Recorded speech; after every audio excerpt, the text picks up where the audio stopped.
All right, y'all. So I am here in my workroom yet again. When am I not? When I'm tired, usually. So I'm in here actually trying to finish off different things. Right now, I need to work on a duster that I was working on, but I can't find a piece of fabric that I need for lining right now. And when I can't figure out and finish one thing, I just go ahead and work on something else. So here, I had cut out a while back some circles to do some bonnets. These are going to be kid bonnets, and I'll probably just give them to somebody. Because, like I said, I have a boatload of fabric, and what I don't want to do is to waste it. Um, Even if I don't plan to like use it for like a regular sewing project for my thick and curvy chicks, and that's who I love to serve the most. But on occasion, I do make different things for other people, different sizes. So right now, I cut two circles. I usually do everything I do is in double or whatever, and yeah. Oh, oh Lord. Oh Lord, no, it's fine. Um, I usually sit up there and do cut whatever I need to cut. So I had make two circles. I cut out two of them, so it's gonna be two made. They are 9 inches in diameter. Basically, what I did is cut it, fold it up in four. I'm gonna turn the camera a little bit further this way. So I basically just did this. Folded the fabric in half. So if you think I had a big piece of fabric, and I did, and then I folded it again. Folded it again, and I just made a pie shape template and put it on here and made sure there was a fold here and two folds here. And then I just cut around the bottom because if you cut in the wrong place, it'll look totally different. So just make sure you have a fold on one side and a fold on the other. I don't usually do like a whole circle and lay it out and cut it because you're less likely to get a more even circular effect, especially with woven or with cotton. Now, I will say it's better to lay out your satin that you're going to use. It's better to lay it out flat because it shifts a little bit. Um, so, or cut it bigger. That's the other way you can do it. So, with this is real easy if you want to make one. Okay. So, I'm actually putting the wrong side down to my, now I'm going to turn you a little bit. I'm putting the wrong side down of my cotton material. Then I'm taking a satin and I'm putting the right side facing down it. So it should be right sides facing together and wrong side. I do suggest you pin or clip, whichever way you want to do it, because the satin is going to move. So I'm going to sit here and pin, and that part I'm going to actually speed up, so there's no need. Okay? All right. It's going to take me a second, though.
All right, so I left a larger opening, or you can make a mark of about 2 inches, maybe 3 inches wide, so that you don't sew that part of it, because it really wouldn't be beneficial.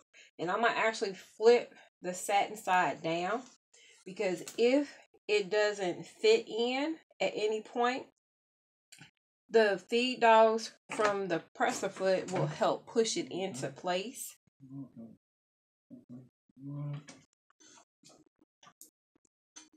And all I'm doing is about 1/4 inch seam. 1/4 inch is all I'm doing.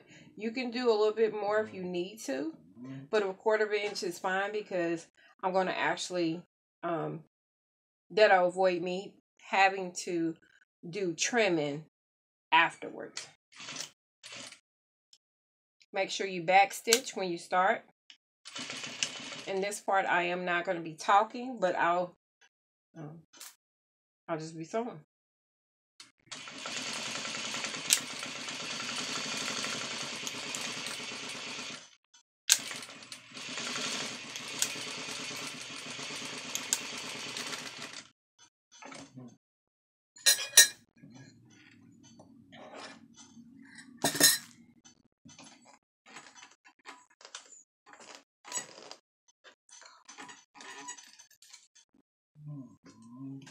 Okay, right now I'm stopping because my bobbin is not sewing correctly.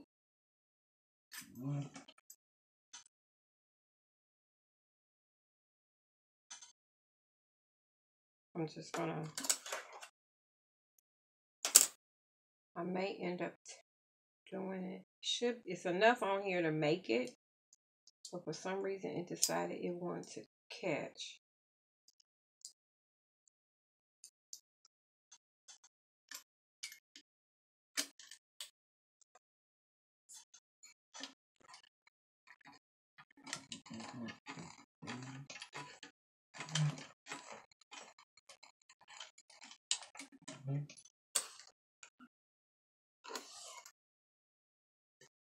And when I start sewing, I like to make sure that the thread is behind my presser foot. Now I'm going to go back a little bit on here where I sewed and actually start again. And still back stitch.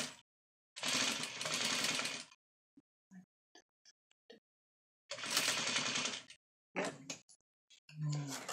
Okay, we're going to be stupid today. We want to give me a headache.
Okay, I've sewn all the way around at 1/4 of an inch.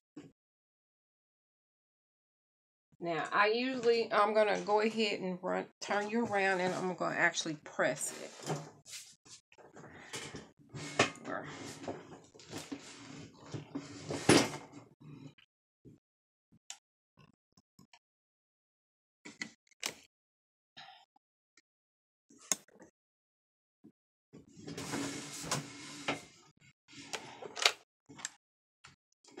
So,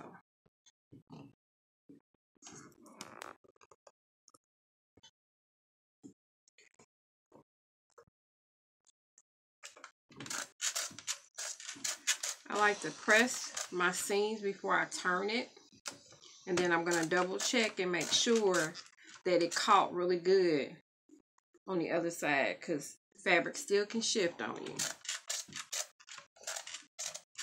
And anywhere that I wasn't a perfect 1/4 of an inch, I'll just go back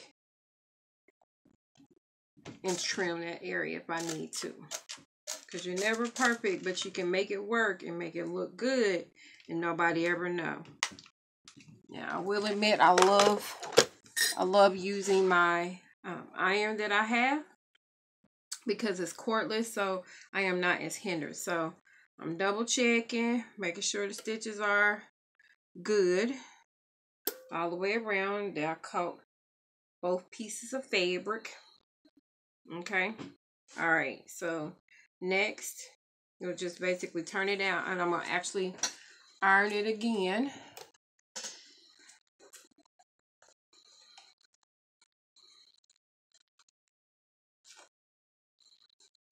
Like I said, I only did about 2 inches, okay? Roughly 2 inches. But this is the part that's important. You need to make sure you iron. Now, I know some people won't iron, but over the years, when I've made things or done things, when I iron it, it gives you a much more professional look. The item doesn't look like it's homemade. But, you know, everybody does it differently, okay? So you do it the way if you want to do it without ironing, that's on you. It's on you, but I prefer to iron. Okay. I'm going to get this finished. Now I'm doing this part first, and then I'm going to come back and actually flat iron it. Because what happens is the fabric rolls.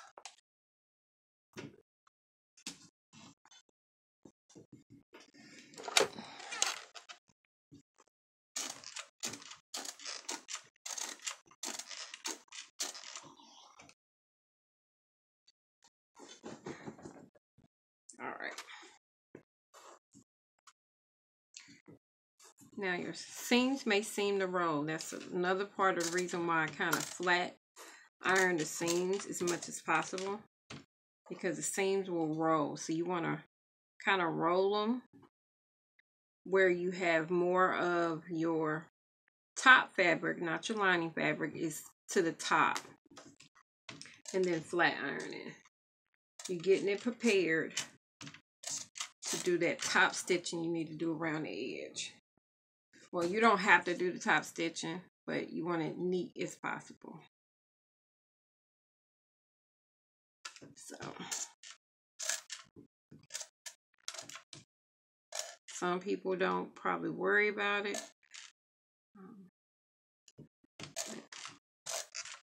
As I watch Monk on the old series, that's where I feel you should do it. All right. All right.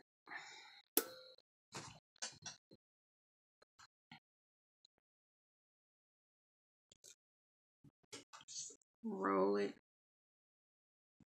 You're just rolling it towards the edge. You're trying to get as close to the edge as possible because you're going to have to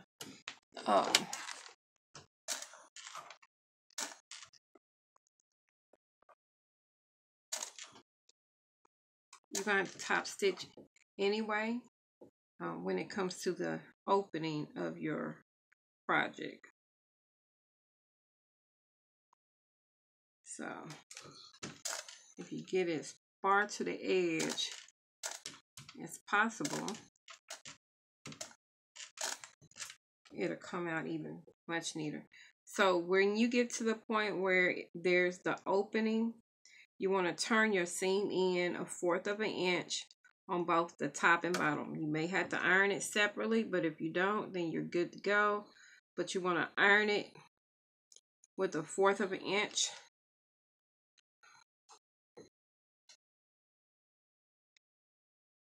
And that opening can be closed either by your machine after you've encased your elastic, or you can sew it on the machine. And I'm going to show you how to sew it on the machine.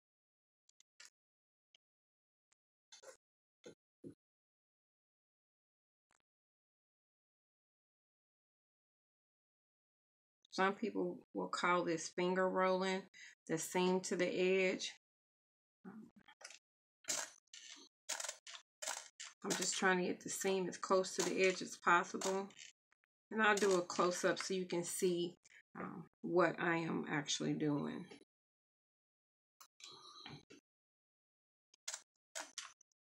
The closer it is to the edge, the better off you are.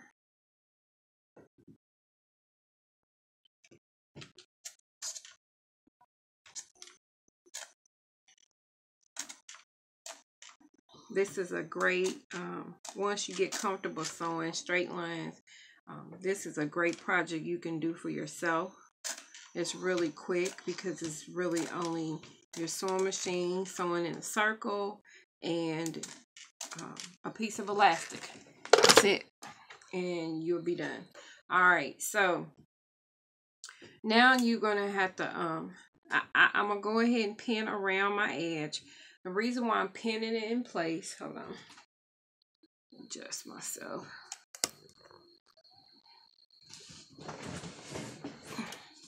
The reason why I am actually looking a little lopsided. Reason why I'm pinning it in place is so that it doesn't move. Now you get your elastic, you can use any kind of elastic you want. I say the one that probably will work the best, which is not one of these. It's called a braided elastic. It's softer. This one's thick. I can use it though. It's long enough. Yeah, it's long enough. You can use I prefer the braided elastic because it's softer. Your goal is just to secure it in place. The reason why I don't like this one, this is a much more stable and very tight fitting type of elastic, and it doesn't have as much give to it. And what happens is after over time, because the ones when I did make a few of them for my grandkids, they didn't like how this elastic felt, and they didn't want to wear their cats. So I figured out it was the weight of this. So just because I've been sewing for umpteen years doesn't mean that I get stuff right all the time. I don't be thinking, I just be trying to get it done. So I had this piece of elastic. It's only about just over maybe a 1/2 inch. You need to make sure whatever elastic you use, it measures around the distance of your head, the fullest part of your head, if it's for you. If it's for a child, you do the same. This will probably work for me because my head ain't that big and I ain't got that much hair. So I'm going to go around and actually pin in place. Now, what you can do, or what can be done, is you can measure the distance around your cap edge. The distance from the sewing edge and You need to make sure it's wide enough, the casting area is wide enough to accommodate the elastic you're planning to use. And add about a quarter inch. So this is a half, and I'm gonna go ahead and go around and actually mark my sewing line all the way around. And then after I do that, I'm gonna pin in place in this because I don't want to have it roll too much. That's what can happen because it's satin. It has a mind of its own. Did you know that? It does what it want to do. Satin. I don't care if it's good satin, lining satin, silk satin. It don't matter. It has a mind of its own. It does what it want to do. It don't listen to you. It's hard-headed, and because it is, that's when you get into the problem of it not coming out the way you want. So I'm gonna go ahead and go around my cap, and I'm not like totally measuring perfectly or all the way around. I'm just doing hash marks. This I wouldn't worry about doing this part until you know what size elastic you plan to use. Because if you do it beforehand, you mark it and maybe you run out of elastic and you don't have that width that you're planning to use, then you've made markings for no apparent reason. Then you got to go back and mark again. So let's not work harder, let's work smarter. Now, of course, this is taking me slightly longer than it normally would take me. It's because I'm talking through the process. I would say it may take somebody skilled 15-20 minutes to kind of do it. For a newbie, it shouldn't take you no more. Hour tops. Each person's a little different. The more you grasp, the more you learn, the more you understand, the easier a project gets, and the more you do it. So the more, just know that just practice. Practice trying different things out. I do suggest that if you're not comfortable with circles yet, that you work on doing like making like totes. You can do totes, or you can do pillowcases. That's one way you can sit and do that. So if you don't want to do this, you can do that. How about that? All right. So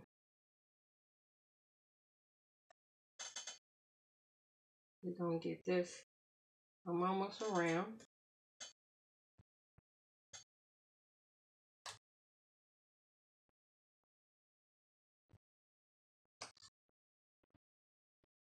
Now on this, when you mark it, even though there's an opening that has been made for you to be able to turn it as well as encase your elastic, you will actually sew all the way around for this casting because it's to keep the elastic from going to the middle.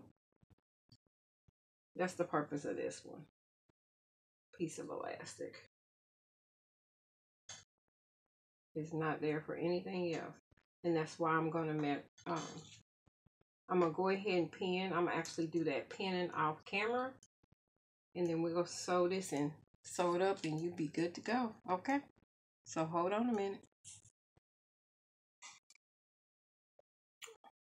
Okay, got it all pinned. Oh, this.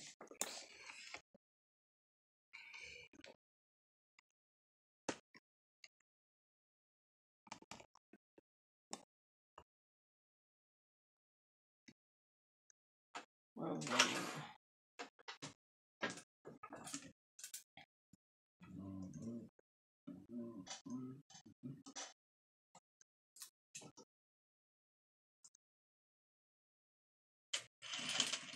now I can actually, not always do you have to make markings. If your machine has markings on the throat plate, then you can go ahead and use that as your guide. But sometimes when you don't have that capability, mark it. It just saves you time.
All right, so for now that I actually went all the way around my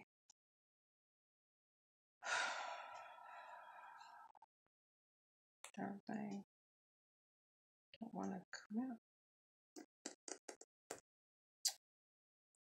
Okay, not gonna worry about it. All right, I'm just gonna take this old-fashioned thing to use to insert my elastic. I usually use a safety pin. There's other tools you can use. I actually have this other thing that's like a almost look like a needle. It has a real large opening to allow for the elastic to go in, but I ain't stressing about that. I ain't cut no strings yet. I'm gonna cut some of them because they're in my way.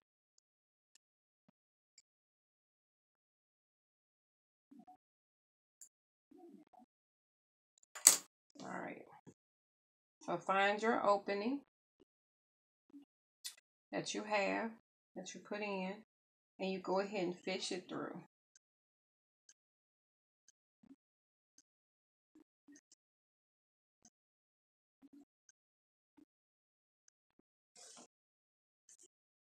Now your end piece, this is what I'll do. I'll safety pin it, or I'll pin it to underside at some point, someplace on here so that it doesn't go all the way. All right.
Okay, I've made it all the way around.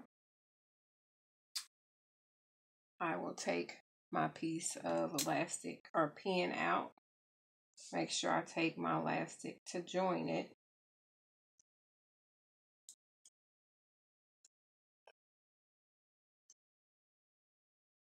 Now, some people may want it a little bit tighter, but I don't have to. It'll be fine. Now, this particular elastic acts really crazy when I do it the other direction. So I actually sew with the grain, and I just sew about 1 inch wide.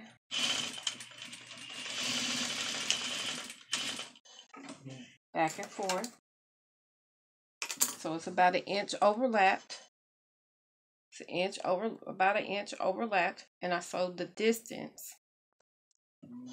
I'm gonna go ahead, and because I hadn't did that snap thing to adjust the placement, I'm gonna go ahead and sew this section closed. You can hand sew it, but on the machine it'll take you no time to close it up. Now I'm gonna, because I ironed it in place, it's gonna take me a little bit less time. That's why you iron before.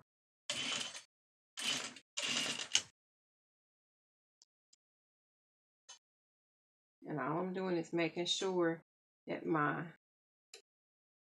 sides is matching. You can finesse it way easier, of course, when you are hand sewing it, but it'll be okay.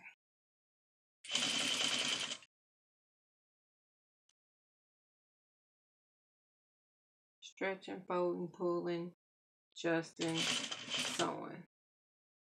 Stretching, pulling, adjusting and then sewing.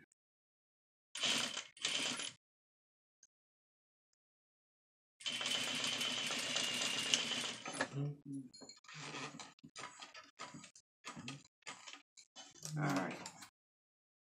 So, wish I had a cap thing or my mannequin head down where you can see it on the mannequin, which I'll do.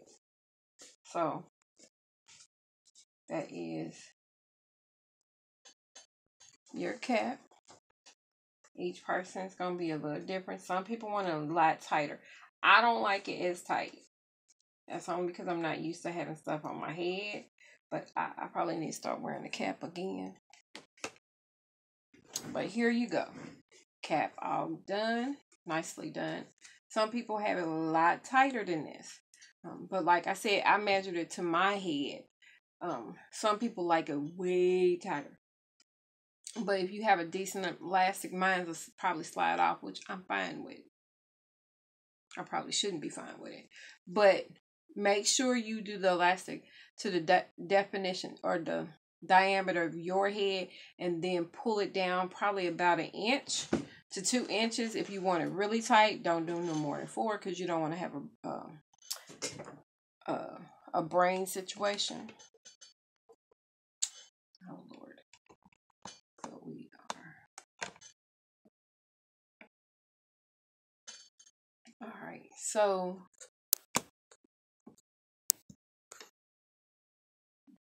alrighty then. So I have completed my. Alright. So I have completed the bonnet. Here you go. The bonnet is good to go. Like I said, the elastic on the inside you'll have it as tight as you need it for you. I'm gonna pop it on my head. So it fits me. Because I did use me as a measurement.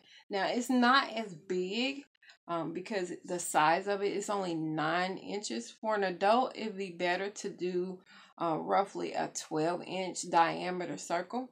So this works good for a little kid. It'll probably be perfect for my grandkids. Because the first one I made it much tighter than this. And they complained that it was like pressure. And see, I don't like pressure on my head. So I'll probably wear it because it'll help with my hair because it's been drying lately. So, but this is the cap that I've done.